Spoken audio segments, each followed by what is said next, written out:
আসসালামু আলাইকুম। দেশ ও প্রবাসের যে যেখান থেকে দেখছেন সকলকে জানাই স্বাগতম। বন্ধুরা, চারিদিকে শুধু সুখবর, সুখবর আর সুখবর। সকালে একটি সুখবর দিয়ে সংবাদ শুরু করেছি যে শামীম ওসমান তার পরিবারসহ পালিয়ে গিয়েছেন। ভিডিওটি আমাদের ইউটিউব চ্যানেল আছে, দেখে নিতে পারেন। এবং আরেকটি খবর হলো শিক্ষার্থীদের কোনো দোষ নেই। হাত জোড় করে এভাবে জোর করে শিক্ষার্থীদের কাছে ক্ষমা চেয়েছেন তথ্য প্রযুক্তি প্রতিমন্ত্রী জুনায়েদ আহমেদ পলক, যিনি খুব বেশি কথা বলেন ইদানিং সময় দেখা যাচ্ছে। তিনি বলেছেন, ইন্টারনেট ব্যাহত হওয়া, সামাজিক যোগাযোগ মাধ্যমে গুজব প্রতিরোধে ব্যর্থ হওয়ার দায় স্বীকার করে হাত জোড় করে ক্ষমা চাচ্ছি।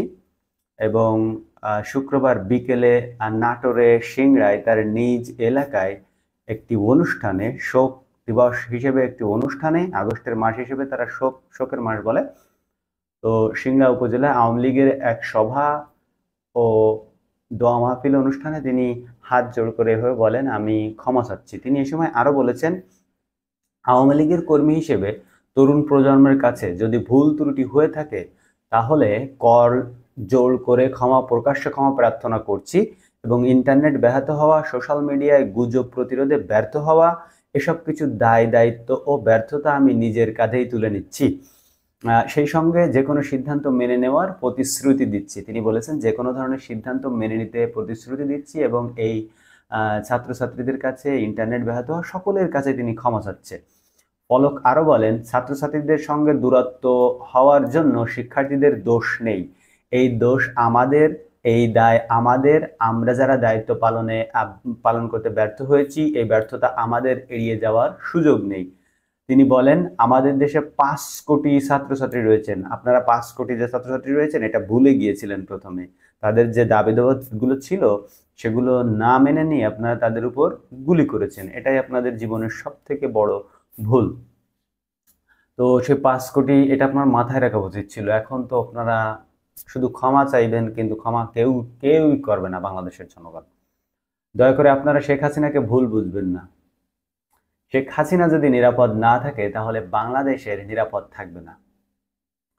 পলক বলেন, ডাক ও টেলিযোগাযোগ প্রতিমন্ত্রী হিসেবে গুজব প্রতিরোধে ব্যর্থ হই, সাইবার নিরাপত্তা দিতে ব্যর্থ হই, তাহলে আমার আওয়ামী লীগ, ছাত্রলীগ, যুবলীগের নেতাকর্মীরা আপনারা আমাকে দোষারোপ করেন, আমাকে শাস্তি দেন। তিনি আবার আওয়ামী লীগ, যুবলীগদেরকে বলতেছেন, তারা আপনারা আমাকে শাস্তি দেন, আমি তো সবকিছুতে ব্যর্থ হয়েছি।